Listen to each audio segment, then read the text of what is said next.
Hi, good evening and welcome. I'm on amphetamines and they're absolutely fantastic. Bang! I am the Divine David, not the Beast of Jersey.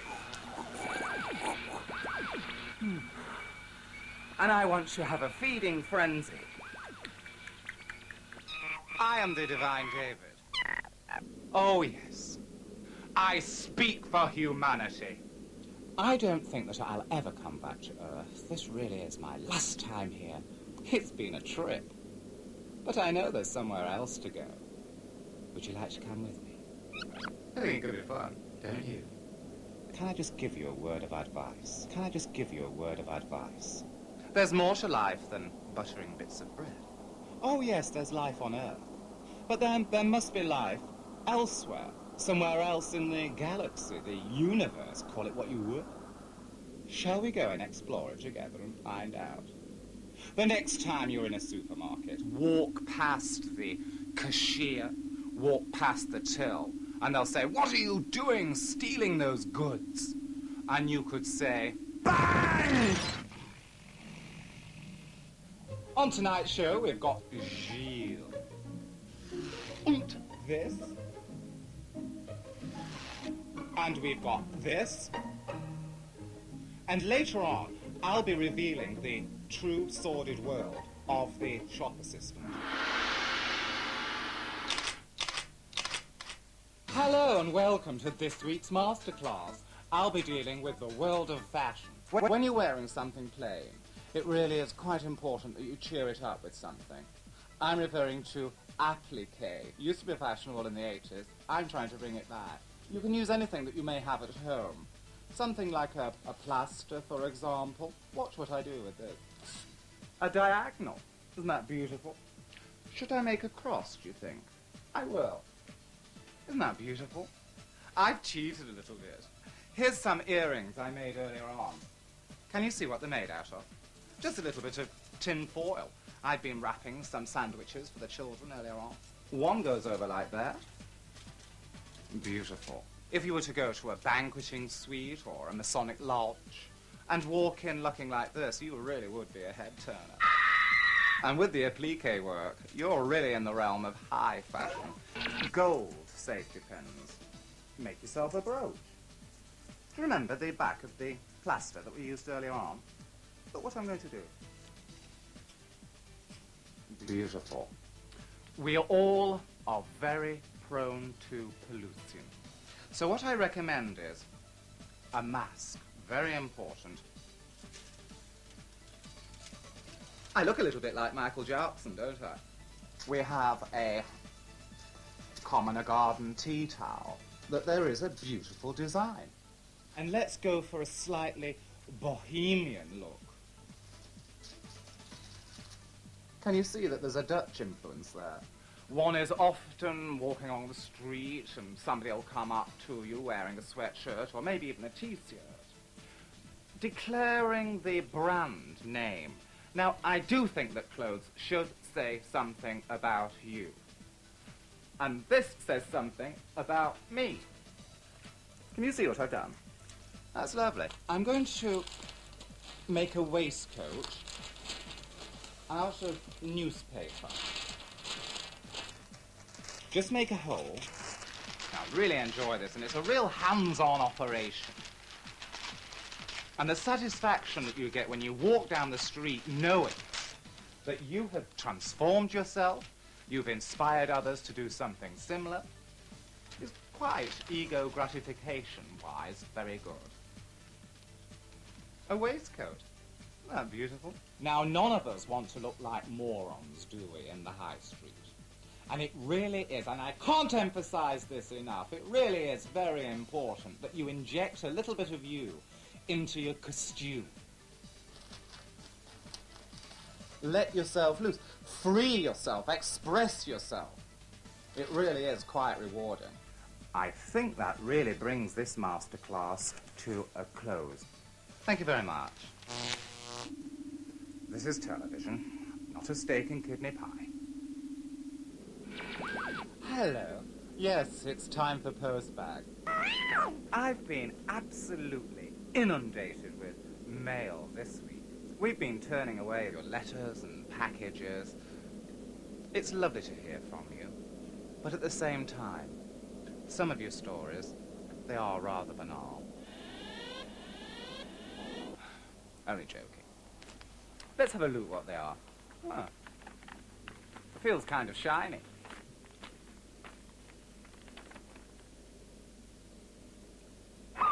Scars.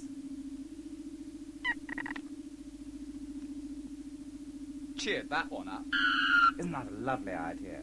The idea of one's skin telling a story. Thank you, whoever sent me those. They're beautiful. Good Lord. It's another video.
It's all gone horribly, Channel 4.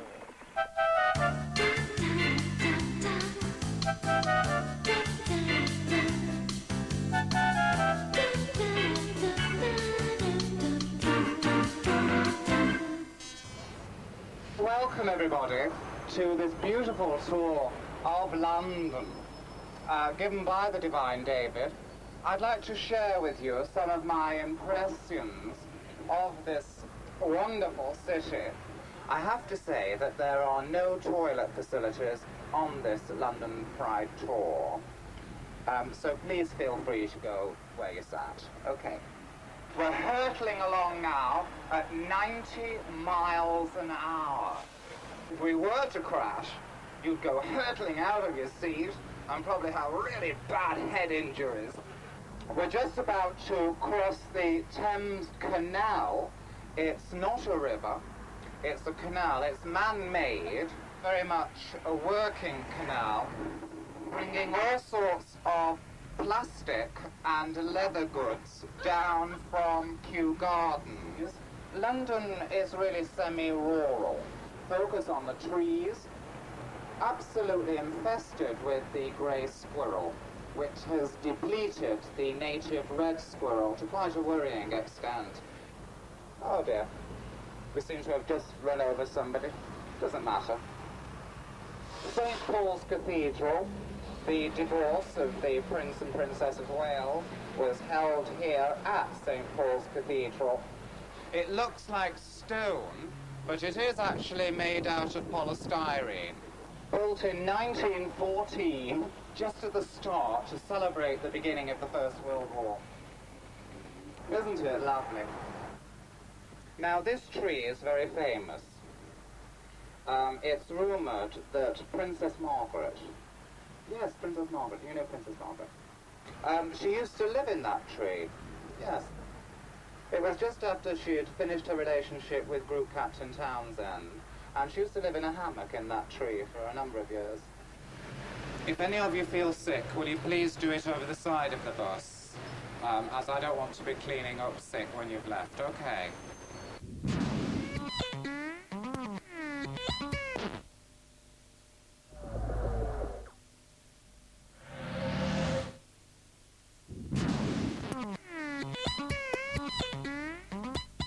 Could we drive on now, please? That's lovely. Thank you. Here, on my right, is being made a huge open grave. As to who goes into the open grave, we're not too sure at the moment. But it could be people who perhaps don't have a lot of money. Not many people know how the Great Fire of London started. It started here, and it was due to somebody lighting joss sticks which burned right down, and before we knew where we were, the whole of London was engulfed in flame. It happened here. Yeah. Great Fire of London. I wouldn't lie to you. I wouldn't want you to think that I'm a historical revisionist. Oh, no. The orange boat that we see there is taking human excrement from the Savoy Hotel to dump just on the other side of that beautiful Vauxhall Bridge that we see there. Just seen a heron fly over. That's Lambeth Palace, home to the Archbishop of Canterbury. Sometimes you can see him at the top, being persuaded to come down. He has really bad alcohol problems. We seem to be in a famous London traffic jam at the moment. Let's hope it doesn't rain. On my left, on my left, the Thames merges in with the Ganges. You can probably see people washing saffron-coloured robes just on the other side of that pier. That's beautiful. London, quite a big city, has a population of 17,000 in the London metropolitan region. Some famous Cockneys who have lived around here: Jules Verne, Jane Austen, and Jessie Matthews. We're just on the outer skirts of London's West End, home to many of the most beautiful British productions, including The Pyjama Game, There's a Girl in My Soup, and some such farces.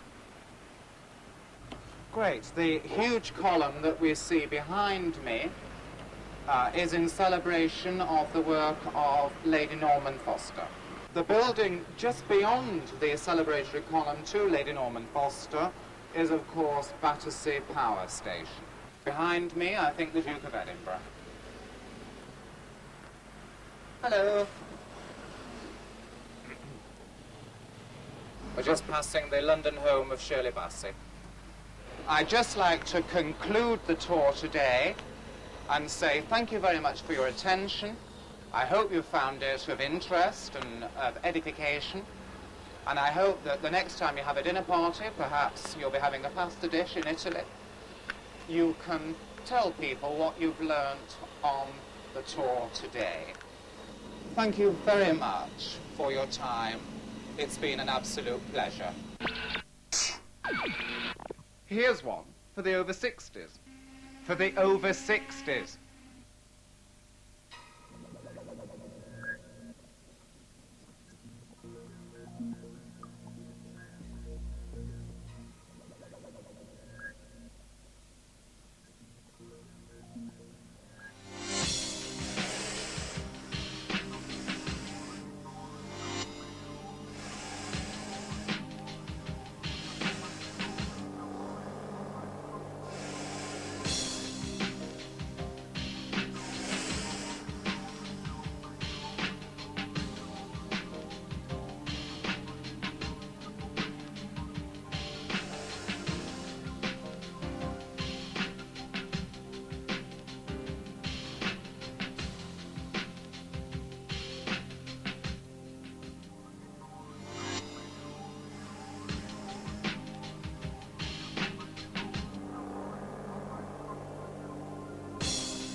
That really disturbed me.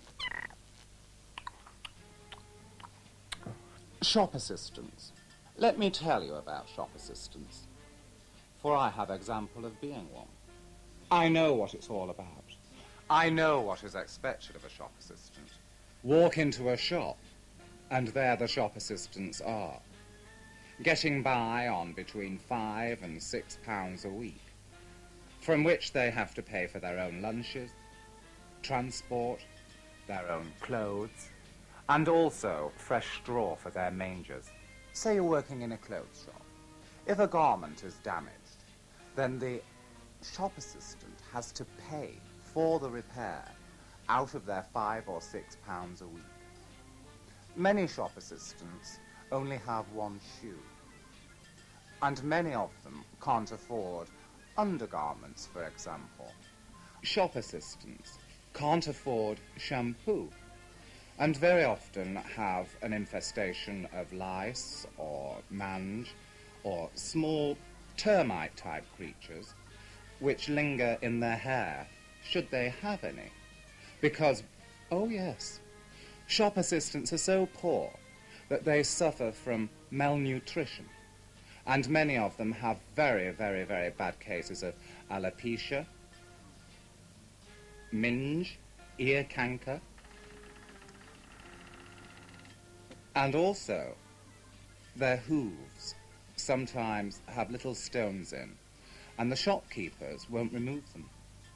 They are the representatives of the business, the shop, when we walk in. And yet some of them live lives far worse than any donkey. Increasingly, shop assistants are turning to prostitution. Oh, yes. Don't be surprised if the next time you're in the fishing room, the shop assistant sidles up next to you. Be it a 16-year-old trainee or a more elderly, portly lady in one of the so-called posher shops.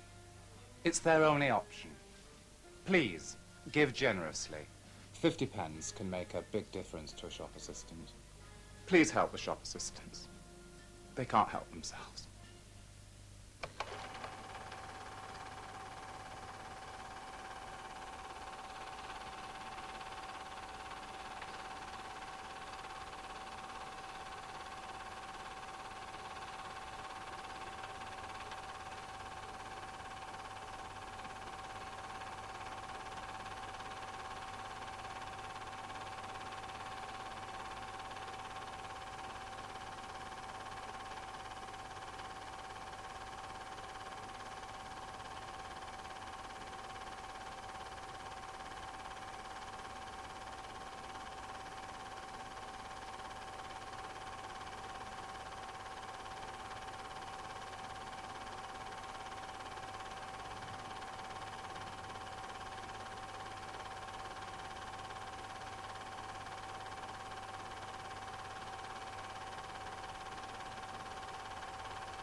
Why do people always have to take the clothes off?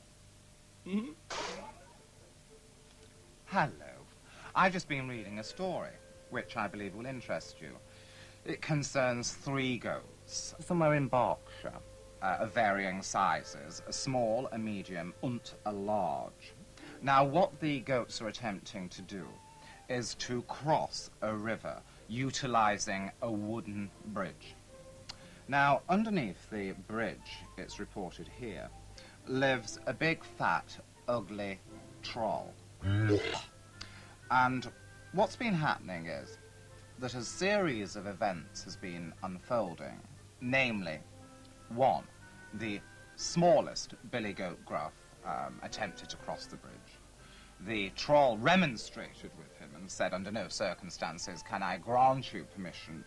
And the little goat said, don't eat me, eat my brother.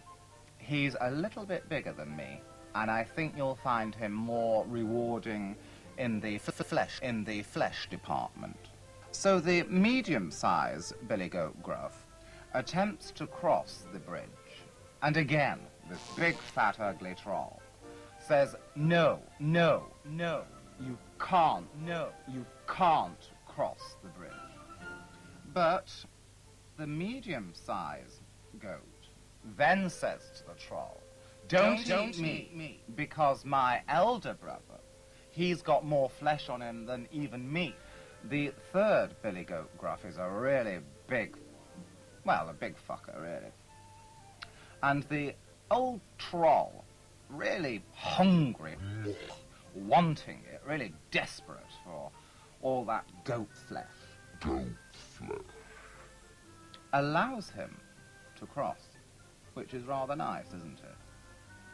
But this story has a bit of a twist, because the big billy goat then butts this ugly old troll using his horns, and the troll goes up into the air and then goes down, down, down into the swirling water, and it won't come as any surprise, he did actually drown.